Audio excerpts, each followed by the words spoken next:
కౌలు రైతులది. భరోసా భూ యజమానులకు. సబ్సిడీ యూరియా ఇవ్వడం లేదు. పంట నష్టపోతే పరిహారం దక్కట్లే. బ్యాంకులు లోన్ ఇస్తలే. ప్రైవేట్ అప్పులే దిక్కు. మార్కెట్లో కనీస మద్దతు ధర అందదు అంటూ ఇక్కడ కౌలు రైతులు సంపాదించి ప్రధానమైన వార్త చూస్తూ ఉన్నాం.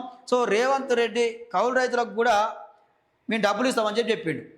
వాళ్ళకు కూడా ఇస్తామని చెప్పడం జరిగింది. కానీ ఈరోజు ఎలక్షన్లో గెలవడానికి అనేక హామీలు ఇచ్చిండు.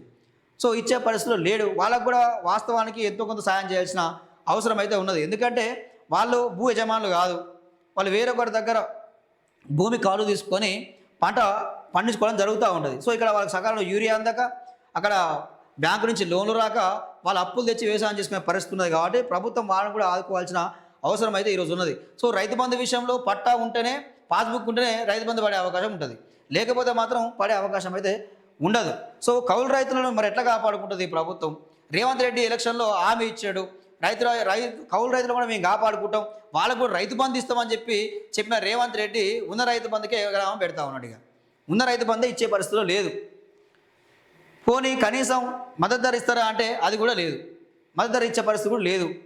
85.2% కౌలు రైతులు పంట నష్టపోతే 0.7% పరిహారం. కౌలు రైతుల గుర్తింపు సాధన కమిటీ నివేదికలో చేదు నిజాలు.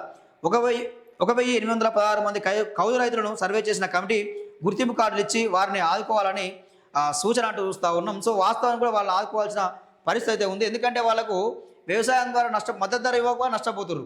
సో అట్లా లోన్లు ఇవ్వరు, బయట నుంచి అప్పులు తీసుకొస్తారు వీళ్ళు కౌలు రైతులు.